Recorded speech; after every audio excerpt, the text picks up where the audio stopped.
Nous sommes toujours dans l'émission des idées et du gouffre et il est grand temps de recevoir le prochain invité de cette soirée.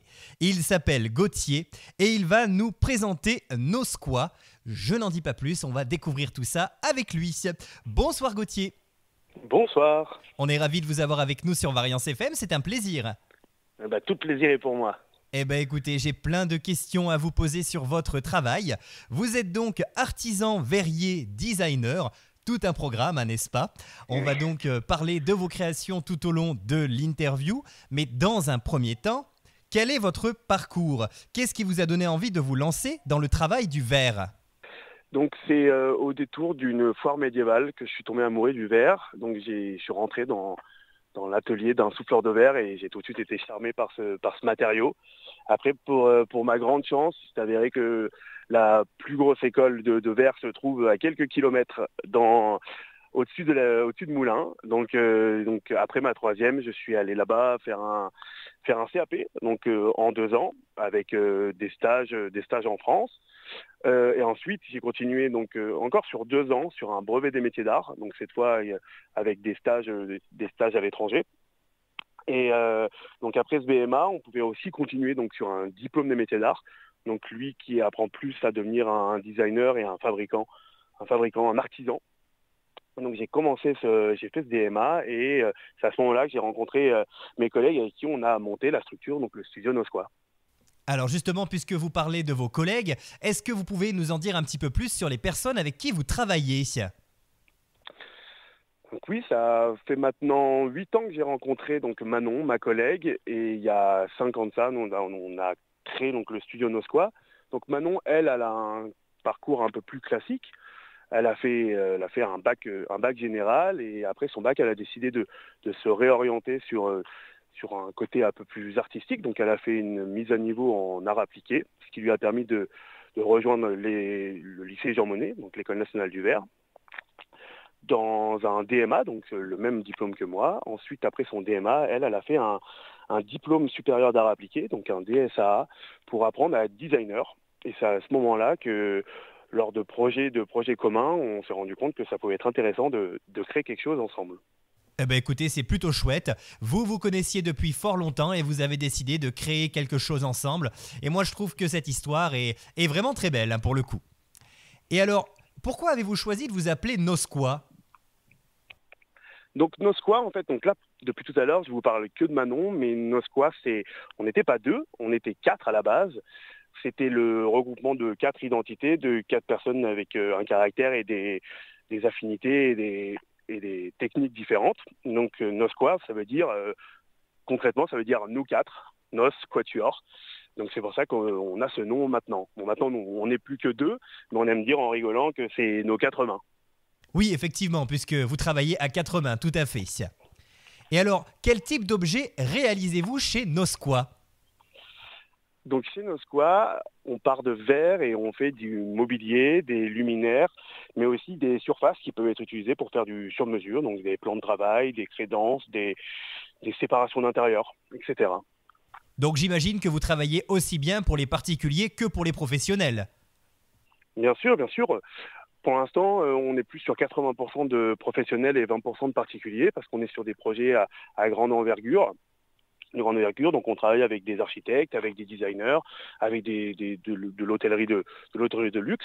Et après, pour des commandes sur mesure, voilà, ça nous arrive de travailler avec des particuliers. Et alors, ce que je trouve chouette dans vos créations, c'est qu'il n'y a pas que des objets de décoration, mais il y a également, si je ne dis pas de bêtises, beaucoup d'objets qui ont une fonction utilitaire. Oui, tout à fait. En fait, avec Manon, on voulait créer des beaux objets, mais on voulait aussi créer des objets qui soient utiles et pas juste des objets de décoration. Donc, c'est notre côté un peu designer. Donc, on essaie à chaque fois de mettre une fonction, de mettre une utilité et que l'utilisateur ne reste pas passif, en fait, qui vienne manipuler, qu'on le pousse, en fait, à la contemplation et à la manipulation de son objet. Et alors, pour donner vie à vos créations, vous utilisez du verre, mais qui a une origine toute particulière. Quelle est-elle? Expliquez-nous.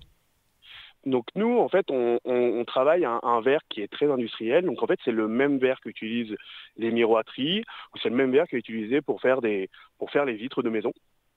Donc on appelle ça du verre flotte. Donc c'est du verre qu'on reçoit nous sous forme de grandes plaques qu'on vient redécouper, qu'on vient travailler, qu'on vient remettre en température pour lui donner une forme, etc. D'accord. Et si je dis pas de bêtises, vous utilisez également toutes les chutes du verre, hein. Les déchets sont recyclés pour refabriquer d'autres choses. Exactement. Nous, ça nous tenait à cœur de ne pas jeter, de rester en circuit court, de réemployer nos propres chutes, mais aussi les chutes des miroiteries aux alentours pour recréer des objets. Parce que le verre, c'est un matériau qui est incroyable, qui peut être utilisé quasiment à l'infini. Donc l'idée, c'était de recréer un matériau avec ces chutes de verre. Et vos créations ont peu de couleurs, mais elles jouent surtout sur la transparence du verre. Alors pourquoi avoir fait ce choix ? Alors ce choix, il s'est vite imposé à nous par du coup, la qualité et le style du verre qu'on utilise. Donc vu que c'est un verre qui est très industriel, il existe en peu de coloris. Donc au lieu de s'embêter à créer des nouvelles couleurs, on a décidé de rester sur cette couleur très blanche, très pure de notre verre, sur beaucoup de nos créations, mais aussi sur celles où on vient mettre de la lumière à l'intérieur. Ça fait que la lumière, elle change pas de couleur. C'est vraiment... elle a juste une interaction avec le verre directement.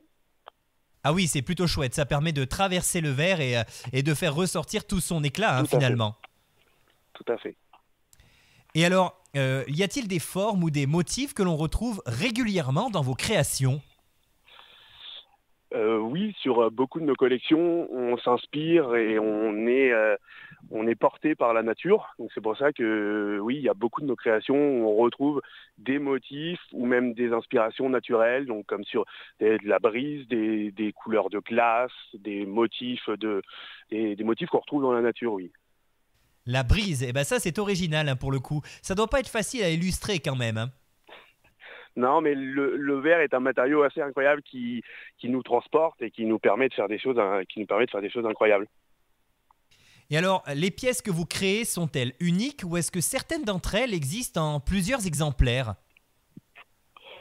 Donc généralement, on essaie de faire des petites ou moyennes séries, mais comme je vous disais, vu qu'on travaille tout à la main avec des morceaux de verre sur certaines, ou quand on vient découper directement la matière, chaque pièce, même si elle est produite en série, en fait, est unique. Le geste va différer d'une pièce à l'autre, la façon dont on vient mettre les morceaux de verre avant la cuisson vient changer, même la façon dont le verre se comporte, en fait, même dans le four, ça vient changer d'une pièce à l'autre. Alors justement, puisque vous commencez à parler de four, on va parler maintenant des outils et des techniques que vous utilisez pour travailler le verre. Alors expliquez-nous justement quelles sont les différentes techniques que vous pouvez employer dans votre métier. Eh bien, donc comme je vous disais tout à l'heure, dès qu'on reçoit nous une plaque de verre, en fait, notre première mission, en fait, notre première étape, c'est de venir le découper. Donc là, on utilise un coupe-verre, comme pour le carrelage. Donc on vient découper nos morceaux de verre, donc déjà avec une préforme. Ensuite, on vient soit les retravailler pour faire que le verre ne soit pas coupant, si c'est utilisé tel quel, ou sinon comme vous m'avez lancé tout à l'heure, donc sur le four. Donc là, on a un gros four avec des résistances, donc c'est four électrique. On vient remonter le verre en température. Donc en fonction des projets, on peut remonter entre 750 et 1050 degrés pour venir redonner une forme au verre ou venir refondre des morceaux de verre ensemble. D'accord, et alors comment faites-vous pour obtenir des motifs à l'intérieur du verre ? Est-ce que vous faites de la gravure ou est-ce que vous avez des techniques spéciales peut-être ? Tout à fait. En fait, nous, notre corps de métier et comment on arrive à se distinguer des autres verriers, c'est qu'en fait, on vient travailler sur le morceau avant de le faire remonter en température. Donc, il faut imaginer que, par exemple, pour faire un motif particulier, là, celui auquel je pense, il s'appelle bourrasque. Donc là, on vient prendre des baguettes de verre. Donc, on fait avec une épaisseur et une grandeur qu'on vient définir. On vient les mettre chacune dans le four dans une disposition bien particulière pour que, à la remontée en température, elles viennent s'agglomérer ensemble en faisant le motif en fondant. D'accord, ah oui, donc ça donne des motifs, en fait, juste parce que vous avez réussi à les superposer avant la cuisson. Exactement. Par exemple, si je pense à un autre motif où on vient placer à peu près, par exemple, pour une dalle qui fait 1 mètre par 1 mètre, on vient placer 300 petits morceaux de verre comme des dominos. Et en fait, c'est ces dominos en refondant qui viennent créer le motif. Et alors, comment faites-vous pour avoir justement des morceaux de pièces qui sont très transparents et d'autres qui sont un petit peu plus opaques ? Alors là, on va aller sur des notions très techniques, mais pour vulgariser en fait notre procédé de fabrication, en fait, quand on vient faire remonter du verre en température, tout type de verre, il y a un moment où le verre, euh, il hésite entre être un verre et un caillou. Donc il vient perdre de sa transparence et il vient se cristalliser. Et nous, en fait, ce matériau qui est très industriel, eh ben, il a une forte tendance à le faire. Donc nous, au lieu d'en faire une faiblesse, on en a fait une force. Et du coup, on vient pousser ce phénomène-là pour créer tous ces motifs. Donc c'est la cristallisation du verre sur les pourtours du verre à la montée en température qui vient créer ces motifs. Donc en fait, vous jouez avec la température du four et ça permet de changer un petit peu la couleur de ce verre en fait. Tout à fait, tout à fait. D'accord, c'est très intéressant en tout cas. Je vois que vous avez un métier complexe avec pas mal de techniques différentes, hein. Tout à fait. Oui, c'est un métier qui demande sans cesse de la réflexion, des tests, et des fois de manière empirique, parce que le verre, il va réagir d'une certaine façon si on en met beaucoup dans le four, si on en met un tout petit peu, si on change, des fois, si on change 5 degrés dans une courbe de température, on va pas du tout avoir le même rendu. Donc ça demande, oui, beaucoup de temps, beaucoup de patience et beaucoup de persévérance. Et puis j'imagine que de temps en temps, il y a des déceptions puisque le verre, ça peut casser également. Oui, tout à fait. C'est un matériau certes magique, mais qui mène, oui, des fois son lot de déception. Il y a des lundis matins plus sympathiques que d'autres quand on ouvre le four. Et oui, malheureusement, ça fait partie du métier. Et alors, nous avons surtout parlé du verre, mais est-ce qu'il vous arrive de l'allier avec d'autres matériaux? Oui, tout à fait. Sur quelques-unes de nos créations, donc là je pense principalement à notre gamme qui s'appelle Territoire. En fait, l'idée de cette gamme, c'est de mettre en avant les matériaux du territoire français. Donc nous, on vient de Clermont, donc notre première lampe a été faite avec un socle en lave. Et donc en fait, c'est un disque en verre qui vient s'imbriquer dans différents matériaux en fonction de la région avec laquelle on travaille. Donc là, tout à l'heure, on parlait de série. Et donc là, par exemple, cette première lampe qui s'appelle Sancy, donc parce que c'est de la pierre de lave du Sancy, elle est numérotée sur 63 par rapport au numéro de la région. Et donc on en a fait une deuxième qui, elle, est en bois des Vosges, donc elle est numérotée sur 88. Là, c'est un partenariat avec des ébénistes, qui s'appelle Bénémanu. Et on en a fait une troisième, parce que Manon est angevine, on l'a fait en tuffeau. Donc c'est de pierre calcaire, et du coup, elle est numérotée sur 49. D'accord, c'est chouette, hein. En même temps, vous représentez un petit peu les régions à travers vos créations. Exactement. On voyage grâce à vous et ça, c'est formidable. Et alors, quelles sont les créations les plus originales que vous ayez eu l'occasion de faire depuis que vous vous êtes lancé dans le travail du verre? J'imagine que parfois, vous avez peut-être eu des demandes un petit peu spéciales ou alors qui vous ont vraiment marqué. Eh bien, justement, en ce moment même, on a une demande particulière de clients qui font des meubles et qui nous ont demandé de reproduire l'un de leurs meubles phares, donc qui est à l'origine en bois, et ils nous ont demandé de le refaire en verre avec nos motifs que nous maîtrisons. Donc là, c'est tout de suite un nouveau procédé de fabrication pour arriver à reproduire fidèlement ce tabouret, donc avec plein de pièces différentes. Et donc là, c'est un gros travail pour trouver le procédé, pour arriver à remouler, à recréer entièrement cette pièce. Ah oui, un gros challenge effectivement pour vous. Exactement. C'est beaucoup, oui, beaucoup de travail, de réflexion autour du modèle et comment arriver à créer ce motif même à l'intérieur donc de ce tabouret. Ah bah écoutez, en tout cas, c'est un très beau projet et j'ai vraiment hâte de voir le résultat, hein, pour le coup, hein. J'espère que vous posterez quelques photos pour qu'on puisse découvrir tout ça. Bien sûr. Et alors, quelles sont pour vous les qualités requises pour exercer votre métier? Je crois qu'on l'a un petit peu entendu quand je vous ai parlé des nombreux tests que l'on doit faire. Donc oui, il faut être persévérant, il faut pas se démotiver, faut être imaginatif et aller plus loin dans la création et ne pas se limiter à juste l'utilisation des techniques traditionnelles, les pousser plus loin. Oui, il faut savoir effectivement chercher des petites choses supplémentaires, vouloir aller aussi dans le détail, hein, j'imagine, parce que parfois on cherche vraiment des choses un peu plus précises dans les créations. Exactement. C'est pour se différencier, c'est justement, comme vous dites, ce détail, ce petit point qui va faire toute la différence, parce que le verre, c'est un matériau qui date, qui est apparu il y a de nombreuses années. On a vu des très belles choses, on a des très grands artistes qui ont fait beaucoup de choses, donc maintenant c'est à nous, la nouvelle génération, de proposer des nouvelles choses avec ces techniques traditionnelles, de les amener plus loin et d'en faire des nouvelles choses. Et alors, est-ce que vous employez également d'autres petites techniques comme la gravure ou le sablage sur verre pour obtenir effectivement des motifs peut-être directement sur la surface du verre?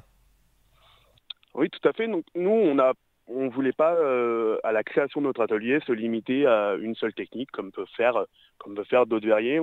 Donc, on a tout un parc machine qui nous permet de pouvoir faire énormément de choses. Donc, comme vous dites, oui, donc du sablage. Donc, on vient dépolir la surface du verre avec ou sans pochoir. Donc là, ça veut dire qu'on peut venir, on peut venir faire des lettres, on peut venir faire des dessins sur la surface du verre. Et pareil pour la gravure, où là, on va venir avec un stylo graveur, on vient faire des motifs, des dessins qui peuvent être soit juste utilisés comme ça, ou alors utilisés dans nos créations, où on vient faire refondre le verre pour emprisonner le motif à l'intérieur. Oui, ce qui permet en quelque sorte aussi de personnaliser un petit peu l'œuvre que vous proposez. Exactement.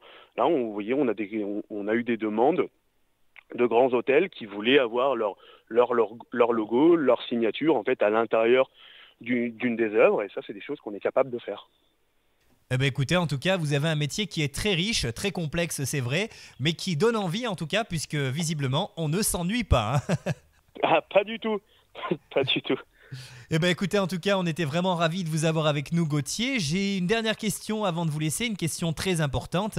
Où peut-on vous retrouver? Est-ce que vous avez une page Facebook, un site internet, peut-être même des lieux dans lesquels on peut observer certaines de vos créations?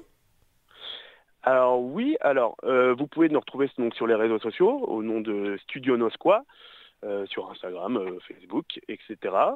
Mais sinon, en lieu physique, dans la région, nous n'exposons pas, mais nous sommes affiliés avec une galerie donc sur Paris qui s'appelle la galerie Patrick Fortin, qui est une galerie à côté du Louvre. D'accord. Et alors, dernière question quand même, tiens, j'ai envie d'en rajouter une. Est-ce que vous avez peut-être un projet peut-être à nous dévoiler en exclusivité, quelque chose que vous avez prévu dans les prochaines semaines ou prochains mois qui donnerait d'ailleurs envie à nos auditeurs d'aller jeter un coup d'œil à vos réseaux?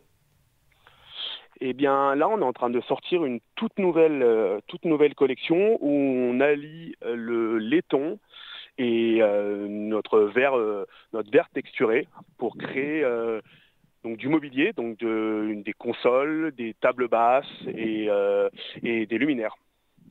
Ah oui, d'accord. Oui, donc c'est effectivement assez intéressant d'avoir des meubles en laiton avec du verre également à l'intérieur. Je pense que ça peut donner quelque chose de très sympa pour le coup. Oui, Et, là on est très fiers de cette collection. eh ben, écoutez, on découvrira tout ça au fil des prochains mois. En tout cas, on vous remercie infiniment, Gauthier, d'avoir été avec nous. On vous souhaite une C'est bonne moi. continuation avec Manon dans ce projet qui est Nosqua. Et puis évidemment, on vous dit à très bientôt. Vous revenez quand vous voulez sur l'antenne. Au plaisir. Merci beaucoup. Merci à vous. Et nous, sur Variance FM, on continue avec un peu de variété. Et on va se retrouver d'ici quelques instants avec la dernière invitée de la soirée.